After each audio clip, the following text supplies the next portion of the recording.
Hello everyone, I'm Qishan Lin, and today is our group presentation. Our group members are Qishan Lin, Leshen Lu, Changyue Dong, and Ziang Zhang.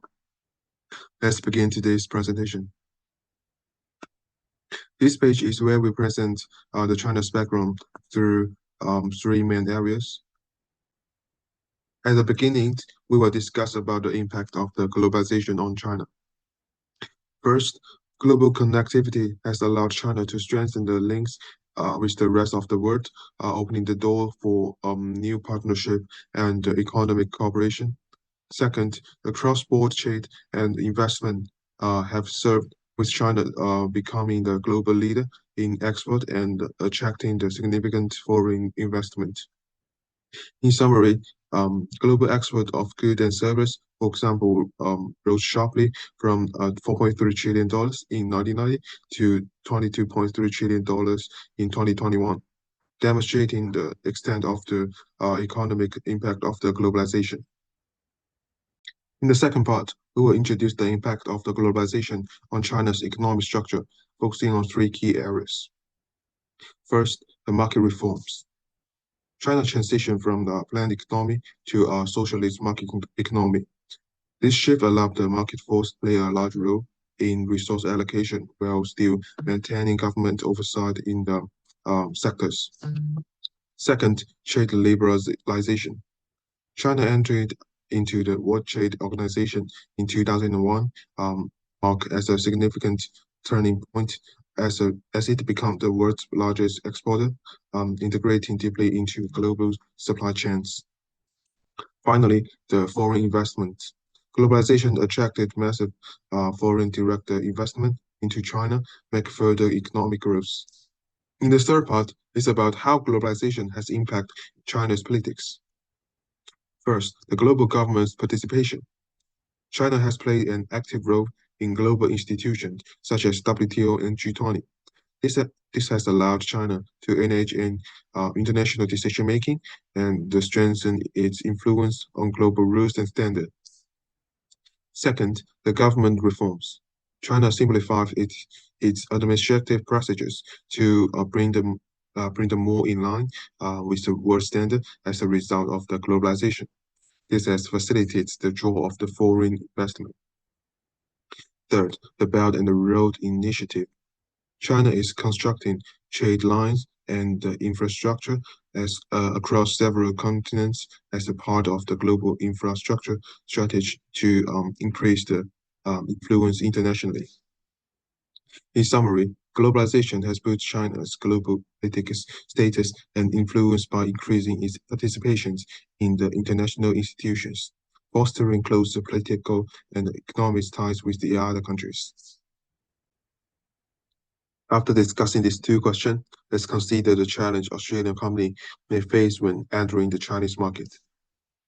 Before we delve into this, we know that China operates under the civic law system. It emphasizes collectivism and has a socialist market economy. However, Australian businesses still face the challenge, particularly in the intellectual property protection. Intellectual property is major concern for foreign companies as they worry about how they effectively protect their patents, trademarks, and other proprietary information. For example, Apple, a US technology company, has encountered several lawsuits related to patent infringement in Chinese market. Apple had to take a strict legal action to protect its proprietary technology and trademarks. These types of the intellectual property dispute increase the risk of and the cost for the businesses operating in China. In conclusion, despite China's process in improving its legal system in internal intellectual property protection, foreign companies must still prioritize this area to ensure the long-term success in the Chinese market. This concludes my part. My teammate Liu Shenyu will continue the next part.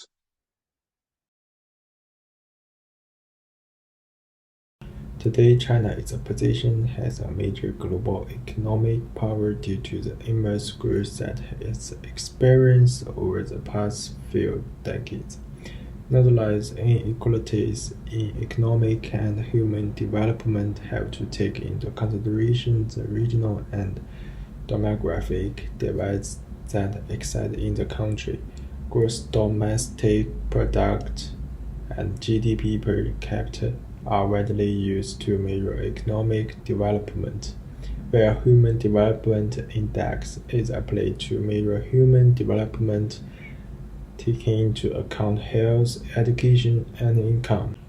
China's impressive GDP ranked as the second largest globally highlights its permanent economic development.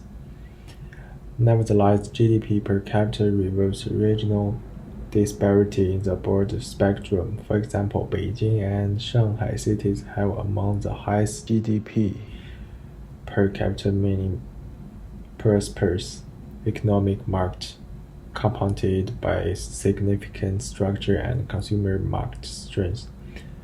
On the other hand, certain rural parts of China have significantly lower GDP per capita, which highlights the imbalance of development within the country. To an Australian firm, these disparities are important in identifying areas that present the most propitious conditions for economic investment, especially in terms of purchasing power and market size. Another important economic indicator is the purchasing power parity, which measures the difference in loss of living and price level between the regions in China.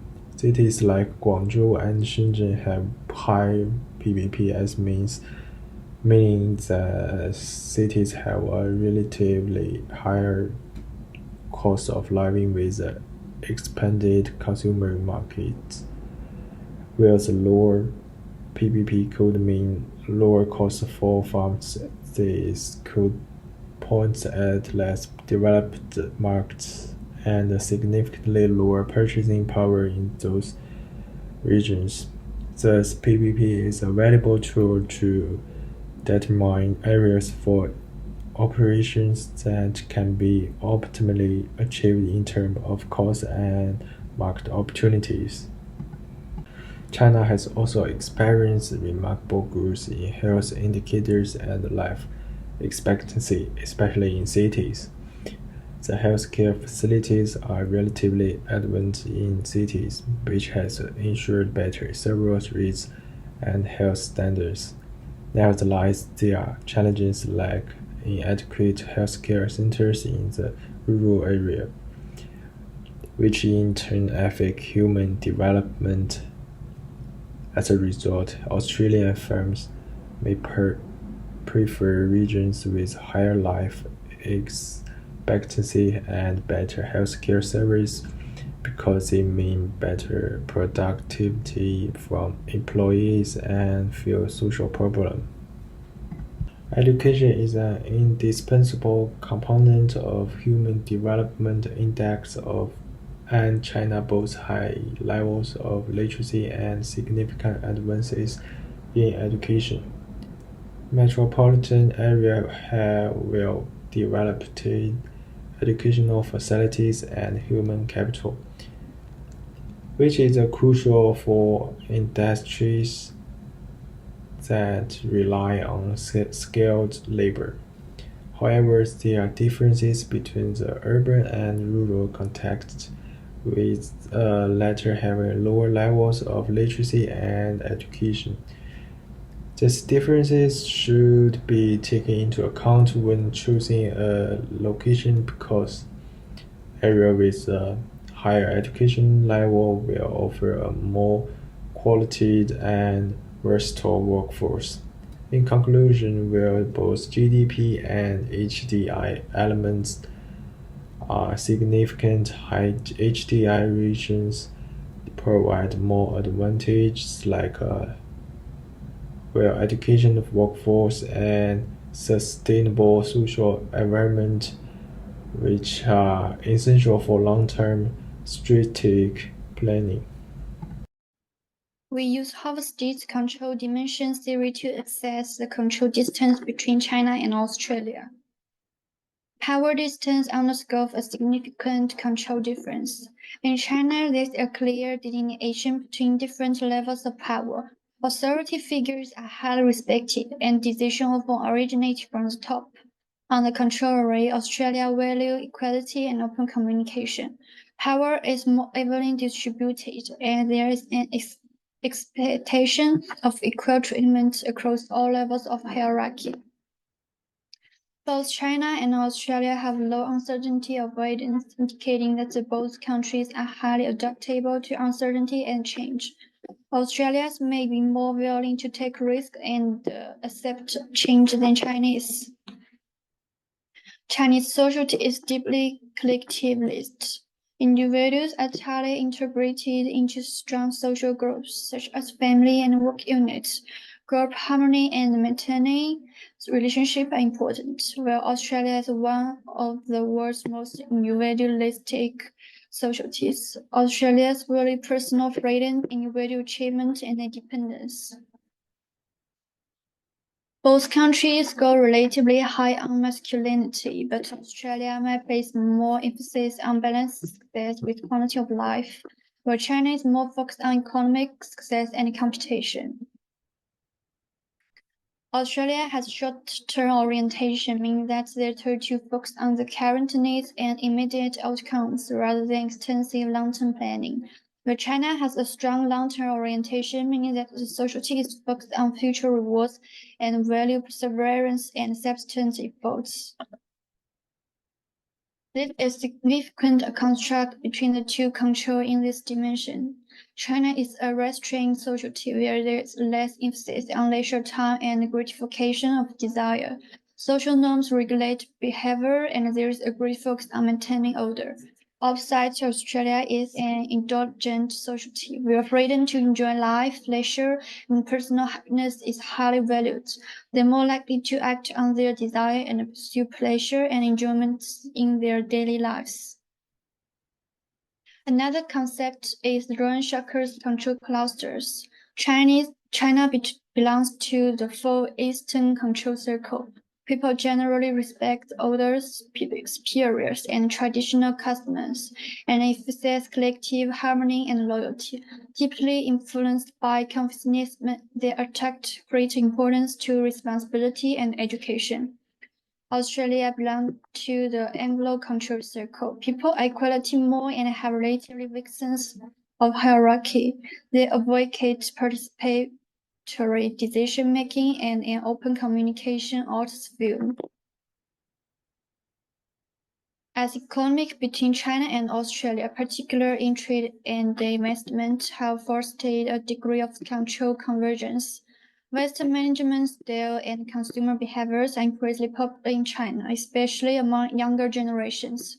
Conversely, Australia's growing exposure to Chinese control through immigration and trade has led to great control understanding and adaptation. The control foundations are difficult to change, and the core control value remain different. Government policies promoting international education and tourism have facilitated increased control interaction. Chinese students studying in Australia and Australian business operating in China are creating cross-control bridges that may gradually blending certain control aspects. Come to question 4. In order to explore this issue in depth, it's useful to divide the analysis into two parts. China should focus on developing industries and China's overall trade strategy. Let me start by explaining what Adam Smith's theory of absolute advantage and David Ricardo's theory of comparative advantage are respectively. Adam Smith's theory of absolute advantage argues that a country should focus on industries that can produce goods more efficiently with fewer resources than other countries. This theory breaks breaks the conclusion that international trade is zero-sum game and argues that international trade can be a win and win situation.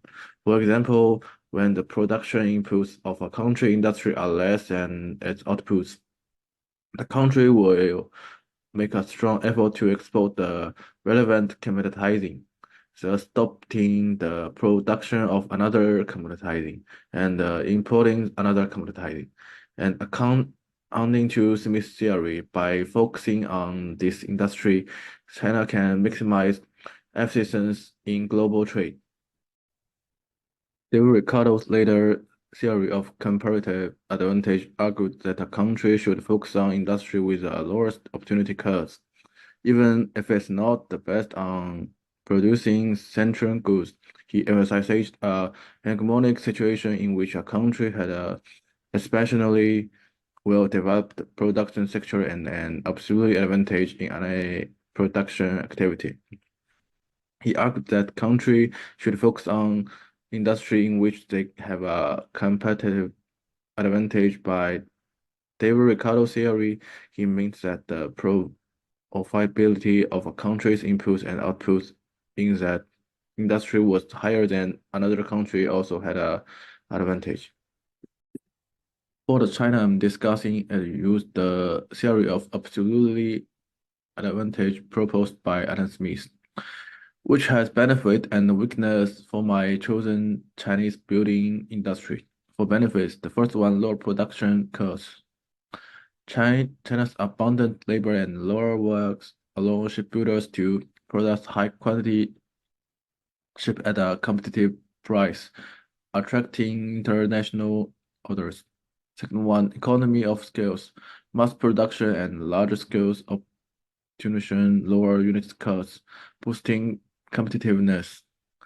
And last one, global marketing share.